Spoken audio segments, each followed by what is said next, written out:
সময়টা শুরু করেন। ধন্যবাদ মাননীয় স্পিকার। মহান দ্বাদশ জাতীয় সংসদ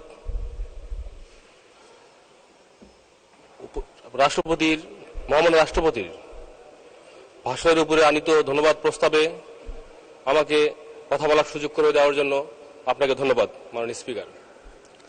কৃতজ্ঞতার চিত্তে স্মরণ করছি বঙ্গবন্ধু কন্যা গণপ্রজাতন্ত্রী বাংলাদেশ সরকারের মাননীয় প্রধানমন্ত্রী দেশনেত্রী শেখ হাসিনাকে, যিনি আমাকে নৌকা মার্কা দিয়ে কুড়িগ্রাম 4-এর মানুষের পাশে দাঁড়ানোর সুযোগ করে দিয়েছেন। এই বয়সে আমি আপনার মাধ্যমে আমার সেই প্রাণপ্রতি প্রিয় নেত্রীকে ধন্যবাদ জানাচ্ছি। আল্লাহর অশেষ রহমতে কুড়িগ্রাম আমার নির্বাচনী এলাকা রৌমাই রাজপুর চিলমারির মানুষের ভোটে সমর্থনে দোয়া নিয়ে আমি আজকে এই সংসদে প্রথমবারের মতো এসেছি, কথা বলতেছি। আমি আমার সেই রৌমাই রাজপুর চিলমারি মানুষকে ধন্যবাদ জ্ঞাপন করছি। মাননীয় স্পিকার, বক্তব্যের শুরুতে আমি স্মরণ করতে চাই হাজার বছরের শ্রেষ্ঠ বাঙালি জাতির পিতা বঙ্গবন্ধু শেখ মুজিবুর রহমানকে, যিনি তার সেই ইস্পাত কঠিন নেতৃত্বে বাঙালি জাতিকে একটি অনন্য একতাবদ্ধ ঐক্যে নিয়ে এসে বাংলাদেশের মানুষকে মননে বুনেছিলেন স্বাধীনতার বীজ, দিয়েছিলেন মুক্তির স্বাদ, দিয়েছিলেন একটি শাসনতন্ত্র। আমি আজকে ধন্যবাদ স্মরণ করতে চাই বঙ্গমাতা শেখ ফজিলাতুর মুজিবকে, যিনি সার্বক্ষণিক বঙ্গবন্ধুর প্রেরণাদায়ী ছিলেন, পাশে থেকে সাহস জুগিয়েছেন। আমি নেত্রীর ভাষায় বলতে চাই মহান মুক্তিযুদ্ধের সবচেয়ে বড় গরিলা। আজকে এই সংসদে, মহান জাতীয় সংসদে স্মরণ করতে চাই 1971 সালে বঙ্গবন্ধুর আহ্বানে বাংলাদেশ আওয়ামী লীগের নেতৃত্বে মহান মুক্তিযুদ্ধে অংশগ্রহণ করে যে 30 লক্ষ শহীদ নিজেদের বুকের তাজা রক্ত বিলিয়ে দিয়েছিলেন, সেই শহীদগণকে, যার মধ্যে 17,000 বাংলাদেশ ছাত্রলীগের নেতাকর্মী ছিলেন। স্মরণ করতে চাই 2 লক্ষ মা বোনকে, যারা মহান মুক্তিযুদ্ধে তাদের সর্বস্ব হারিয়েছিল। স্মরণ করতে চাই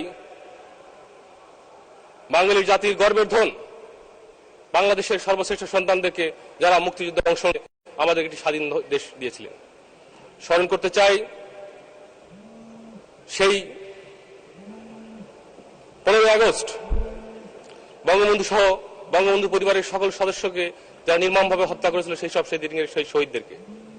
আজকে স্মরণ করতে চাই জাতীয় 4 নেতাকে, যাদেরকে জেলখানায় নির্মমভাবে হত্যা করা হয়েছিল, সহ বাংলাদেশের আত্মনিয়ন্ত্রণ অধিকারে গণতান্ত্রিক আন্দোলনে নেতৃত্ব দিতে গিয়ে যে ইতিহাসের বাঁকে যেসব শহীদরা শহীদ হয়েছেন, যারা আত্মত্যাগ করেছেন, রক্ত দিয়েছেন, সেই সব সংগ্রামী ভাই ও বোনদেরকে।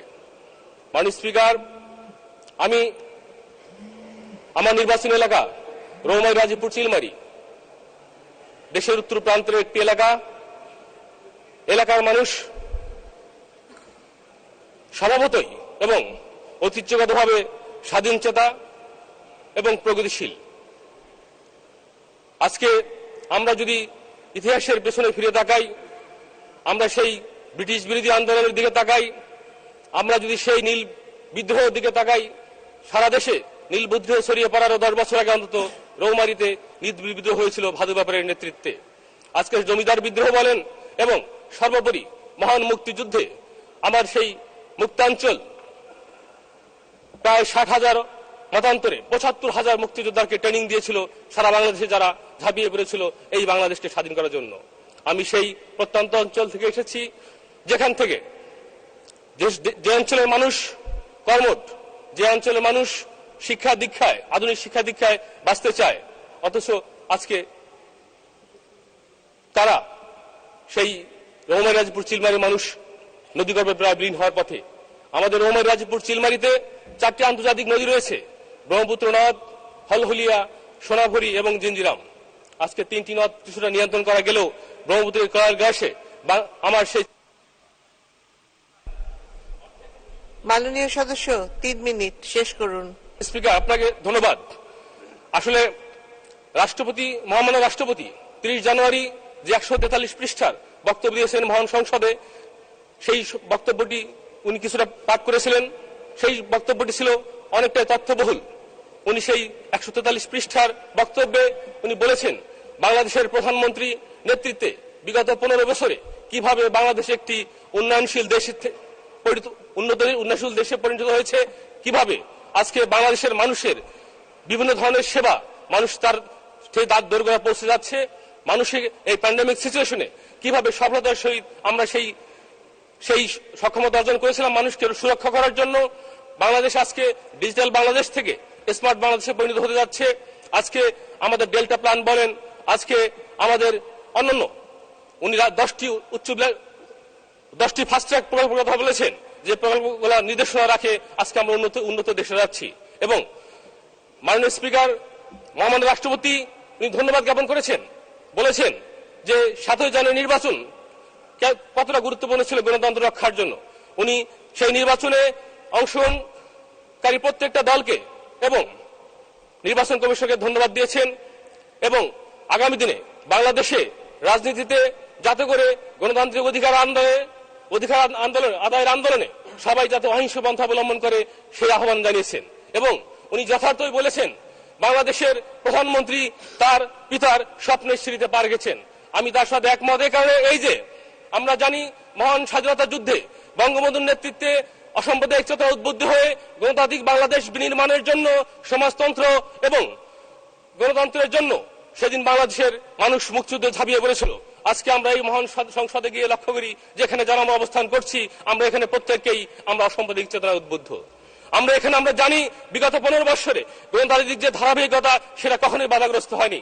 আমরা এখানে জানি এদেশে আজকে গত 15 বছরে যারা বাংলাদেশের আইনকে, বাংলাদেশের আদালতকে চ্যালেঞ্জ জানিয়েছিল বা বলেছিল যে যদি বঙ্গবন্ধুর হত্যার বিচার হয়, যারা বলেছিল যে যদি মুক্তিযুদ্ধের অপরাধের কারণে যদি বিচার হয় তাহলে আমাদের হাতে সেদিন আমরা বটগাছ গজাবে, তাদের সেই অহংকার আজকে মাটিতে ধূলিসাৎ হয়েছে। আজকে বঙ্গবন্ধু দেখিয়ে দিয়েছেন, আইনের শাসন করে বাস্তবায়ন করে দিয়েছেন। এখন আমি বলতে চাই উনি যথার্থই বলেছেন আজকের বাংলাদেশ সেদিনের সেই মুক্তিযোদ্ধাদের, বঙ্গবন্ধুর এবং বঙ্গবন্ধু যারা সহচর ছিলেন তাদের সেই সোনার বাংলাদেশে আমরা পরিণত হতে যাচ্ছি।